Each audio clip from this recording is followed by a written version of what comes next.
à la Grave ici pour votre première leçon de snow scoot. Je suppose que vous avez flashé le QR code et que maintenant vous êtes avec nous et on va vous expliquer comment rider un snow scoot. C'est la forme de glisse la plus facile à apprendre, ne vous inquiétez pas. Avant ça, on va parler sécurité. Bien sûr, pensez, parce qu'on va mettre un casque et le verrouiller, pensez aux lunettes pour les projections et puis pour le soleil.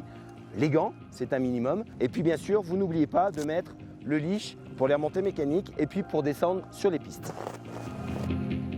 Dans le déroulé, vous avez quelques points que l'on va aborder avec vous. Le premier, ce sera le regard avec l'appui intérieur. Le deuxième, ce sera le dérapage pour pouvoir commencer à freiner. Le troisième, ce sera l'association du virage et du dérapage qui va nous amener à bien travailler le freinage.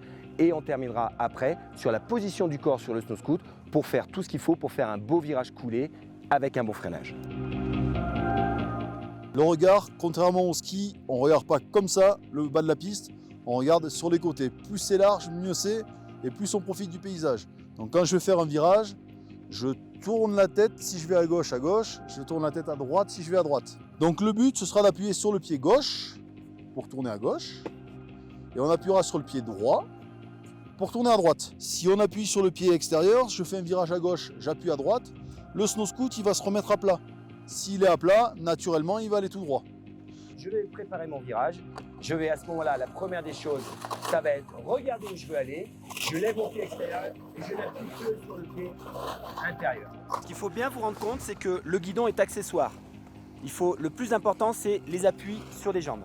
Donc quand vous penchez à gauche, vous allez juste déclencher avec le guidon et remettre le ski avant et le ski arrière. L'un derrière l'autre, ça va tourner tout seul. Voilà, les deux mouvements principaux sont compris. La tête tourne, le pied au bon endroit. Tout devient beaucoup plus fluide.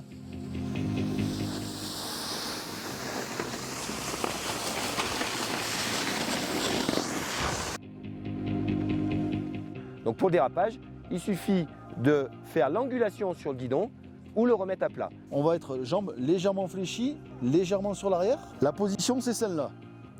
Comme sur un vélo, on va s'imaginer avoir une selle et on va tourner avec le snow scoot. Et on va essayer de rester dans l'axe du snow scoot. L'axe du snow scoot, ça veut dire que si on penche, l'ensemble du snow scoot et du rider penche. Le rider doit venir avec le snow scoot en restant dans l'axe du snow scoot. Pourquoi? Tout simplement, madame va nous montrer avec les fesses sur le côté.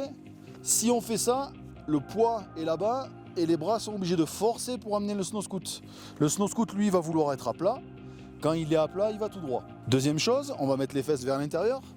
Dans ce cas-là, le snow scoot, lui, est encore à plat et nous, on est déjà prêt à tomber. Vous appuyez toujours du côté intérieur et vous le remettez à plat et donc ça donne ceci. Mise à plat, je freine. Mise à plat, je freine. Mise à plat et je freine.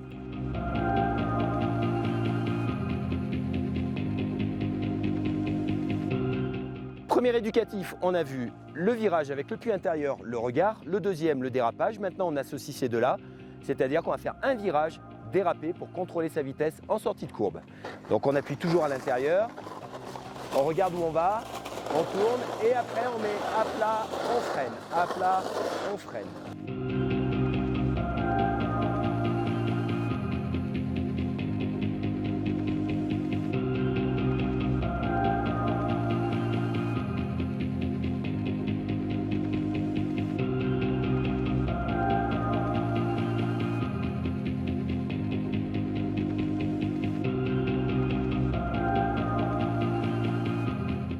Maintenant, on va voir un bon déclenchement, c'est-à-dire la position sur le corps. Tout simplement, à chaque fois que vous allez vouloir déclencher, vous allez plier les genoux et les bras parce que ce faisant, votre centre de gravité se rapproche de l'axe de la colonne, donc l'arrière est léger.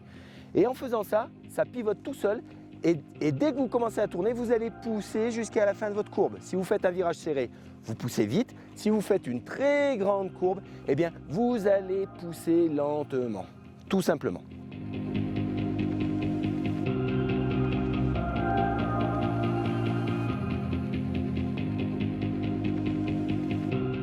On peut laisser maintenant les deux pieds dessus, c'est plus agréable.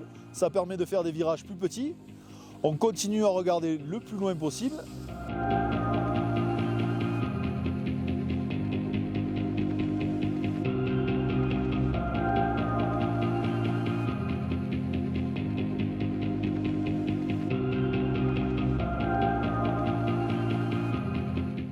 Donc là, je vais vous expliquer comment prendre une perche.